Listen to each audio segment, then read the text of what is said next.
Hai semuanya, jumpa lagi di video kali ini dengan materi kita yang baru, yaitu tentang teks eksplanasi. Adakah yang sudah pernah mendengar tentang teks eksplanasi? Apa itu teks eksplanasi? Kata eksplanasi diserap dari bahasa Inggris, yaitu explanation, yang berarti penjelasan atau paparan. Lebih jelasnya, teks eksplanasi merupakan teks yang menjelaskan tentang suatu proses, apa, mengapa, dan bagaimana hingga terbentuk atau terjadinya suatu fenomena, yaitu baik fenomena alam, sosial, budaya, dan lain-lain yang memiliki hubungan sebab akibat atau kausalitas. Teks eksplanasi dibuat berdasarkan kejadian nyata dan fakta. Jadi bukan berdasarkan khayalan penulis. Teks eksplanasi disusun dengan menggunakan berbagai data-data yang akurat. Pengertian teks eksplanasi adalah teks yang disusun berdasarkan struktur yang terdiri dari pernyataan umum yaitu pembuka, kemudian deretan penjelas yaitu isi, dan juga interpretasi yaitu penutup. Berikut merupakan contoh-contoh teks eksplanasi. Yang pertama, contoh eksplanasi fenomena alam, yaitu proses terjadinya hujan, banjir, longsor, tsunami, gerhana bulan, gerhana matahari, dan lain-lain. Yang kedua, contoh teks eksplanasi fenomena sosial, yaitu tentang kenakalan remaja, kemiskinan, kriminalitas, cyberbullying, dan lain-lain. Dan yang ketiga, contoh teks eksplanasi fenomena budaya, yaitu tentang penyebab lunturnya budaya Indonesia, budaya K-pop yang marak di kalangan remaja, tentang wayang, dan lain-lain. Nah, jadi itu adalah contoh-contoh tentang teks eksplanasi. Sekarang kita lanjut lagi. Kira-kira apa tujuan dari teks eksplanasi? Jadi, tujuan dari teks eksplanasi adalah untuk menjelaskan atau menerangkan serangkaian proses dari suatu peristiwa atau fenomena alam, sosial, budaya, dan lain-lain. Atau dalam arti tujuan teks eksplanasi yaitu untuk memberikan informasi kepada pembaca dan tidak memuat ajakan untuk melakukan atau membuat sesuatu. Bagaimana kita dapat mengetahui bahwa sebuah teks adalah merupakan teks eksplanasi? Yuk kita kenali dan ketahui tentang ciri-ciri, struktur, dan kaidah kebahasaan teks eksplanasi. Berikut merupakan ciri-ciri teks eksplanasi, yaitu informasi yang dimuat berdasarkan data dan fakta atau faktual. Hal yang dibahas yaitu suatu fenomena yang bersifat keilmuan atau berhubungan dengan ilmu pengetahuan. Sifatnya informatif dan tidak memengaruhi pembaca untuk percaya atau untuk mengikuti hal yang dibahas. Fokus pada hal umum atau generik, bukan partisipan manusia. Contohnya, tsunami, banjir, gempa bumi, hujan, dan lain-lain. Dan yang terakhir, yaitu struktur lengkap yang terdiri dari pernyataan umum atau pembuka, deretan penjelas atau sebab akibat yang merupakan isi, dan interpretasi yang merupakan penutup.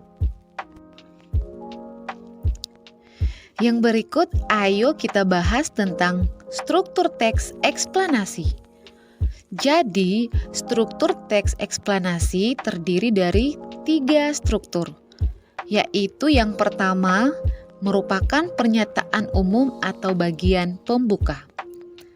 Di bagian pernyataan umum ini menjelaskan tentang gambaran umum fenomena atau peristiwa yang akan dibahas tentang apa, mengapa, dan bagaimana sesuatu bisa terjadi.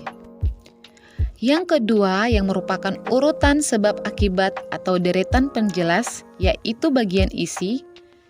Pada bagian ini adalah merupakan deretan penjelas. Artinya, bagian ini memuat penjelasan dengan cara merincikan dan mendeskripsikan tentang sebab akibat atau proses mengapa kejadian atau fenomena tersebut dapat terjadi atau tercipta. Dan yang ketiga merupakan bagian interpretasi atau penutup. Interpretasi dalam teks eksplanasi dapat dikatakan sebagai teks penutup. Teks penutup maksudnya adalah kesimpulan atau intisari yang dapat diambil dari pernyataan umum dan deretan penjelas. Opsionalnya berupa tanggapan maupun kesimpulan atau pernyataan yang ada dalam teks tersebut. Yang terakhir, ayo kita bahas tentang kaidah kebahasaan teks eksplanasi. Jadi, teks eksplanasi itu lebih fokus pada hal umum atau generik, bukan partisipan manusia. Contohnya, tsunami, banjir, gempa bumi, dan lain-lain. Yang berikut, menggunakan kalimat pasif. Kalimat pasif adalah kalimat yang subjeknya dikenai suatu perbuatan atau aktivitas. Kalimat pasif biasanya diawali oleh awalan ter atau di. Contohnya, gempa bumi dapat digolongkan menjadi dua, yaitu gempa tektonik dan gempa vulkanik. Contoh yang kedua, gunung terbentuk karena lempeng bumi bergerak dan saling menabrak satu sama lain. Kaidah kebahasaan teks eksplanasi yang ketiga yaitu menggunakan konjungsi kausal dan waktu. Konjungsi kausal adalah kata hubung yang menunjukkan sebab akibat. Contohnya, maka, kalau, karena, jika, bila, oleh sebab itu, sehingga, dan lain-lain. Sedangkan konjungsi waktu adalah kata hubung yang berkaitan dengan waktu. Contohnya, ketika, sebelum, sesudah, kemudian, pertama, dan lain-lain. Yang keempat, terdapat istilah ilmiah. Contoh, evaporasi yang artinya penguapan. Contoh yang kedua, erupsi yang artinya letusan gunung api. Kaidah kebahasaan teks eksplanasi yang kelima yaitu menggunakan kata kerja relasional dan material. Kata kerja relasional adalah kata kerja yang berfungsi menyatakan hubungan sebab akibat. Contohnya, disebabkan, menyebabkan, berakibat, berdampak, adalah, merupakan, memiliki, yaitu, sehingga, dan lain-lain. Sedangkan kata kerja material adalah kata kerja yang digunakan untuk menunjukkan perbuatan fisik atau peristiwa. Contohnya, diubah, masuk, menjadi, berubah, terbentuk, terjadi, dan lain-lain. Demikian penjelasan materinya. Bila ada yang ingin bertanya atau menanggapi, dipersilahkan.